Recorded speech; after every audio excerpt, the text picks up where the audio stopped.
சற்று முன் வெளியான ஒரு அதிர்ச்சியான தகவல். உங்களிடம் 2 கேஸ் சிலிண்டர் இருக்கிறதா? அப்பொழுது கேஸ் ஏஜென்சியில் செய்ய வேண்டிய ஒரு முக்கியமான மாற்றங்கள் இல்லாவிட்டால் உங்களுக்கு ரத்தாகிவிடும். இது எப்படி என்று இங்கே பார்ப்போம். அதை பார்க்குறதுக்கு முன்னாடி நீங்கள் நம்ம சேனலை சப்ஸ்கிரைப் பண்ணாமல் இருந்தீங்கன்னா மறக்காமல் லைக் பண்ணிக்கோங்க, சப்ஸ்கிரைப் பண்ணிக்கோங்க, உங்கள் நண்பர்களுக்கு தெரிய பார்த்து ஷேர் பண்ணிக்கோங்க. வீடியோவை கடைசி வரைக்கும் முழுமையாக பாருங்கள். சமையல் எரிவாயு சிலிண்டர் என்பது ஒவ்வொரு வீட்டின் அத்தியாவசிய தேவையாகிவிட்டது. ஒரு காலத்தில் சிலிண்டர் இணைப்பு பெறுவது கடினமாக இருந்த நிலையில் இன்று டெக்னாலஜி வளர்ச்சியால் செல்போன் ஆப் மூலமே அனைத்தையும் செய்யும் வசதி வந்துவிட்டது. இருந்தாலும் ஒரு வீட்டில் 2 சிலிண்டர்கள் வைத்திருப்பவர்களுக்கான நிபந்தனைகள் பற்றியோ அல்லது வேறு இடத்திற்கு குடிபெயரும் போது அந்த இணைப்பை எப்படி முறையாக மாற்றுவது பற்றியோ பலருக்கும் குழப்பம் நீடிக்கிறது. இதற்கான நடைமுறைகளை தெரிந்து கொள்வது மிகவும் அவசியம். மறக்காம வீடியோக்கு ஒரு லைக் பண்ணிக்கோங்க. முதலில் ஒரு தனிநபர் அல்லது ஒரு குடும்பத்தின் பெயரில் 2 சிலிண்டர்கள் இருக்கும்போது அதை பயன்படுத்துவதில் ஒரு சில முக்கியமான நிபந்தனைகள் உள்ளது. உங்கள் பெயரில் 2 சிலிண்டர் இணைப்பு இருந்தால் அதை நீங்கள் மட்டுமே பயன்படுத்த வேண்டும். மற்றவர்களுக்கு கடனாகவோ அல்லது வாடகைக்கோ கொடுப்பது சட்டப்படி குற்றமாகும். அதேபோல் பாதுகாப்பு காரணங்களுக்காக இந்த 5 ஆண்டுகளுக்கு ஒருமுறை அங்கீகரிக்கப்பட்ட எரிவாயு நிறுவன முகவர் மூலம் உங்கள் வீட்டின் சிலிண்டர் குழாய் மற்றும் அடுப்பை ஆய்வு செய்ய வேண்டியது கட்டாயம். இதனால் சிலிண்டர்களை எப்போதும் காற்றோட்டமாக இடத்திலேயே வைக்க வேண்டும்.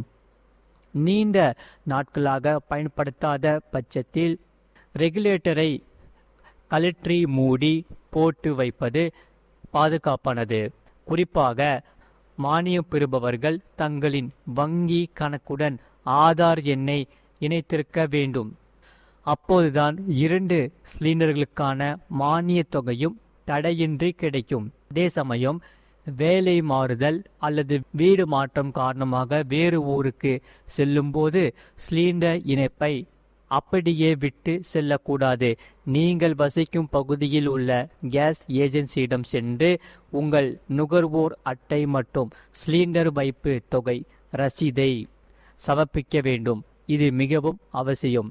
அதே சமயம் அங்கு டிரான்ஸ்ஃபர் அட்வைஸ் என்ற படிவத்தை பெற்று உங்களிடம் உள்ள சிலிண்டர் மற்றும் ரெகுலேட்டரை ஒப்படைக்க வேண்டும்.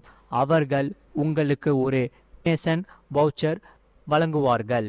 அதில் நீங்கள் புதிய ஊருக்கு சென்றதும் அங்குள்ள உங்கள் நிறுவனத்தின் கேஸ் ஏஜென்சியிடம் இந்த வவுச்சரை கொடுத்து புதிய இணைப்பை பெற்றுக்கொள்ளலாம். ஒரே நகரத்திற்குள் வீடு மாறினால் முகவரி சான்றை மட்டும் மாற்றினால் போதுமானது. எனினும் சிலிண்டர்களை ஒப்படைக்க தேவையில்லை.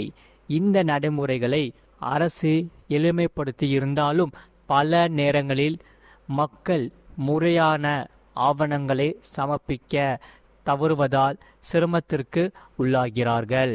அதே சமயம் எல்பிஜி இணைப்பு என்பது வெறும் அடுப்பு இருப்பதற்கான கருவி மட்டுமல்ல, அது உங்கள் பெயரில் உள்ள ஒரு முக்கியமான சொத்து மற்றும் பொறுப்பு. இதில் செய்யும் சிறு அலட்சியமும் விபத்துகளுக்கோ அல்லது சட்ட ரீதியான சிக்கலுக்கோ வழிவகுக்கும். குறிப்பாக இணைப்பை மாற்றும் போது இடைத்தரகளை நம்பாமல் நேரடியாக அங்கீகரிக்கப்பட்ட ஏஜென்சி அலுவலகத்தை அணுகுவதே சிறந்தது. ஆகையால் இன்று பல சேவைகள் ஆன்லைன் மூலமாகவே கிடைப்பதால் இந்தியன் ஆயில் அல்லது பாரத் பெட்ரோலியம் போன்ற நிறுவனங்களில் அதிகாரப்பூர்வ செயலிகளை பயன்படுத்துவது நேரத்தையும் பணத்தையும் மிச்சப்படுத்தும் என்று நிபுணர்கள் அறிவுறுத்தியிருக்கிறார்கள். மறக்காமல் நீங்கள் லைக் பண்ணிக்கோங்க, சப்ஸ்கிரைப் பண்ணிக்கோங்க. இந்த செய்தியை பற்றி நீங்கள் என்ன சொல்கிறீங்கிறத கமெண்ட் செக்ஷனில் மறக்காமல் கமெண்ட் பண்ணிக்கோங்க. அதே சமயம் கேஸ் சிலிண்டர்களுக்கு தட்டுப்பாடு ஏற்பட்டுள்ளதாக பரவி வரும் தகவலுக்கு இந்தியன் ஆயில் நிறுவனம் விளக்கம் அளித்துள்ளது. பொதுமக்களுக்கு தடையின்றி எரிவாயு விநியோகம் செய்யப்படும் என்றும் தேவையற்ற வதந்திகளை நம்பி அச்சம் கொள்ள வேண்டாம் என்றும் கேட்டு கொண்டுள்ளது. இந்த நிலையில் திருவண்ணாமலை மயிலாடுதுறையில் நடந்துள்ள சம்பவங்கள் பெரும் அதிர்ச்சியை தந்து வருகிறது. அது என்னவென்றால் மறக்காம நீங்க வீடியோக்கு ஒரு லைக் பண்ணிக்கோங்க. மயிலாடுதுறை மாவட்டம் சீர்காழி அருகே தேர்தல் பறக்கும் படையினர் நடத்திய தீவிர வாகன தணிக்கையில் சென்னையில் இருந்து கொண்டு வரப்பட்ட 56 வணிக ரீதியிலான எரிவாயு சிலிண்டர்கள் அதிரடியாக பறிமுதல் செய்யப்பட்டுள்ளது. அதாவது தமிழகத்தில் தேர்தல் நடத்தை விதிகள் அமலில் உள்ள நிலையில் மாவட்ட எல்லைகளில் பறக்கும் படையினர் 24 மணி நேரமும் கண்காணிப்பு பணியில் ஈடுபட்டு வருகின்றன. இதன் ஒரு பகுதியாக சீர்காழி புறவழிச்சாலையில் வந்த ஒரு தனியார் நிறுவனத்திற்கு சொந்தமான சரக்கு வாகனத்தை அதிகாரிகள் நிறுத்தி சோதனை செய்தபோது அதில் வரிசையாக அடுக்கி வைக்கப்பட்டிருந்த 56 சிலிண்டர்கள் பிடிக்கப்பட்டது. இந்த சம்பவமானது வாகன ஓட்டுநரிடம் அதிகாரிகள் நடத்திய விசாரணையில் அந்த சிலிண்டர்களுக்கான முறையான ஜிஎஸ்டி ரசீதுகளோ அல்லது போக்குவரத்துக்கான உரிய ஆவணங்களோ அவரிடம் இல்லை என்பது தெரிய வந்துள்ளது. அதே சமயம் வணிக ரீதியான பயன்பாட்டுக்கு எவ்வளவு பெரிய அளவிலான சிலிண்டர்களை கொண்டு செல்லும் போது சட்டபூர்வமாக சான்றுகள் அவசியம் என்பதால் அதிகாரிகள் அந்த வாகனத்தை சட்டவிரோத போக்குவரத்து பிரிவின் கீழ் கொண்டு வந்தனர். முறையான வரி செலுத்தாமல் இவை கொண்டு செல்லப்பட்டதால் இது வரி ஒழிப்பு முயற்சியாக இருக்கலாம் என்ற சந்தேகம் எழுந்துள்ளது. ஆகையால் பறிமுதல் செய்யப்பட்ட 56 சிலிண்டர்களும் உடனடியாக சீர்காழி வட்டாட்சியர் அலுவலகத்துக்கு பாதுகாப்பாக கொண்டு செல்லப்பட்டன.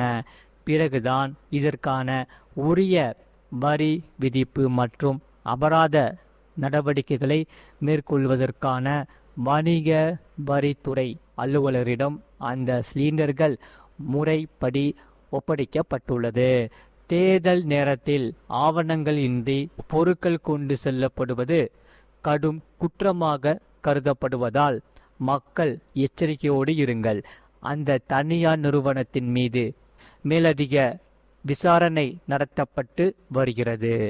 இந்த சம்பவம் மயிலாடுதுறை மற்றும் அதன் சுற்றுவட்டார பகுதிகளில் பெரும் பரபரப்பை ஏற்படுத்தியுள்ளது. ஆகையால் மக்கள் நீங்க இந்த சமயத்துல நீங்க வெளியில விலை உயர்ந்த பொருள் ஏதாச்சும் நீங்க வெளியில நீங்க கொண்டு போனீங்கன்னா கண்டிப்பா இன்வாய்ஸ் கண்டிப்பா தேவை. மறக்காம அதையும் நீங்க எடுத்து வச்சுக்கோங்க.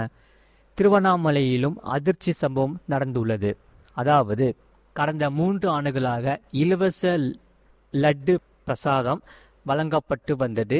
இந்த லட்டுகள் மற்றும் பிற இனிப்புகள் கோவில் நிர்வாகத்தால் தயாரிக்கப்பட்டு பக்தர்களுக்கு வழங்கப்பட்டு வந்தன. அப்பொழுது வணிக பயன்பாட்டு விநியோகத்தில் ஏற்பட்ட தட்டுப்பாடு காரணமாக லட்டு தயாரிப்பில் சிக்கல் ஏற்பட்டுள்ளது. இதனால் பக்தர்களுக்கு இலவச லட்டு வழங்கும் பணியை கோவில் நிர்வாகம் தற்காலிகமாக நிறுத்தியுள்ளது. மேலும் முறுக்கு, அதிர்சம் போன்ற சாதங்களின் தயாரிப்பும் நிறுத்தப்பட்டுள்ளதுடன் விறகு அடுப்பில் மீண்டும் தயாரிக்க அனுமதி கேட்டுள்ளதாக தகவல் வெளியாகியுள்ளது. இந்த முறையில் கருப்பு சந்தை விற்பனையும் நடைபெறுவதால் உண்மையான பயனாளர்களுக்கு சிலிண்டர் கிடைப்பதில் சிக்கல் ஏற்படுகிறது என்றும் குற்றச்சாட்டு எழுந்துள்ளது. இத்தகைய சட்டவிரோத நிபுணர்கள் நிரப்புதல் முறைகள் வெடிப்பு உள்ளிட்ட ஆபத்துகளுக்கு வழிவகுக்கும் என்பதால் உடனடி நடவடிக்கை எடுக்க வேண்டும் என்று அதிகாரிகளிடம் சமூக ஆர்வலர்கள் வலியுறுத்தியுள்ளார்கள். மறக்காம நீங்கள் லைக் பண்ணிக்கோங்க, சப்ஸ்கிரைப் பண்ணிக்கோங்க, உங்கள் நண்பர்களுக்கு தெரிய போட்டு ஷேர் பண்ணிக்கோங்க. இந்த வீடியோ பற்றி நீங்கள் என்ன சொல்கிறீங்க கமெண்ட் செக்ஷனில் மறக்காமல் கமெண்ட் பண்ணிக்கோங்க.